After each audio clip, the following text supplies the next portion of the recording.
eye care for the dog. So what I mean here is if your dog has some eye problems, for example when he was brushing the bushes or something else, dirt came into the eyes. You have multiple things that you can do. One example that I really like and is easy and simple for everyone, you can also use it on humans. Spikey! He has some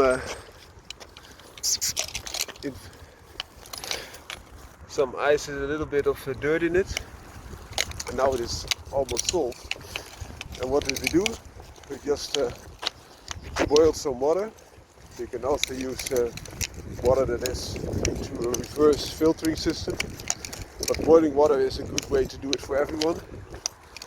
And that water, once it is boiled, you have all the bacteria killed, and then you make chamomile tea out of that, and you just let it sit until it's just merely warm. It can even be cold, and what you do is you kill the bacteria with boiling, and the chamomile gives you some additional soothing properties, and then you just wipe the eyes of the dog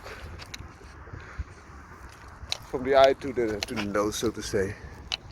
So not going towards the outer side, but going to the inside, and have a clean wipe.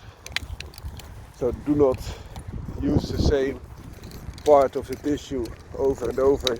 Just fold it and then use it if you have to do 2 or 3 wipes.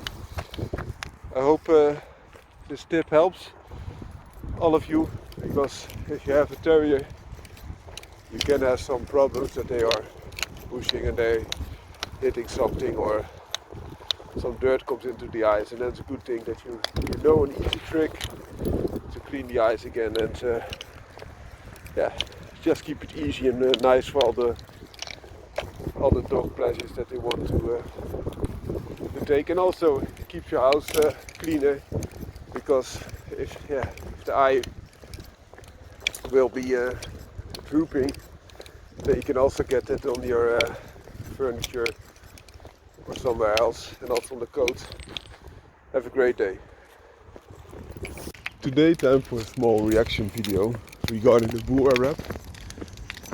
I was commented that the Bull Arab was just a cross between Greyhound and Bull Terrier, and then crossed back to a pointer, so that would be half English Pointer, a quarter Bull Terrier and a quarter Greyhound.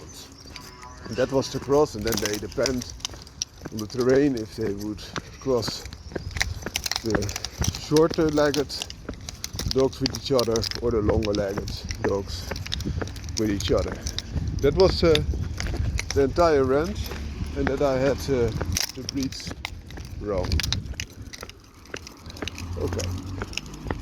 First of all, let me mention that indeed Pointer blood, Bull Terrier blood and Greyhound blood has found its way into the Bull Arab. Point given, and I was never doubting that. But then again, the Bull Arab is just a working mongrel, and as I mentioned, a running dog was introduced, for example Greyhound. Bull blood was introduced, for example Bull Terrier, but also Bull Mastiff, and other sources depending on what type of dog they want. And also hunting dog blood was introduced, being Pointer or other type of hunting blood. But if you look at the name, Bull Arab, so bull could be from especially Bull Terrier, but also other sorts of bull, for example the Bull Mastiff that I mentioned, or other. Sometimes the source of bull could even be Great Dane blood. It's not the only source of bull then, but if they want a bigger dog, even Great Danes are used. Then the Arab part. As you might have known, you have different type of running dogs, but the Greyhound is an English running dog, whereas the Arab stands for different types of running dogs from the Arabian countries. For example, the Sluti that I mentioned, which is an Arabian running dog. And also the Sluti is known to have even greater endurance than the Greyhound has. So on longer stints or crosses between Sluti and Greyhound often have a better way of crossing longer distances. And that could also be beneficial. That being said, of course, the Greyhound, which is a premium running dog and the fastest of all, has found its way.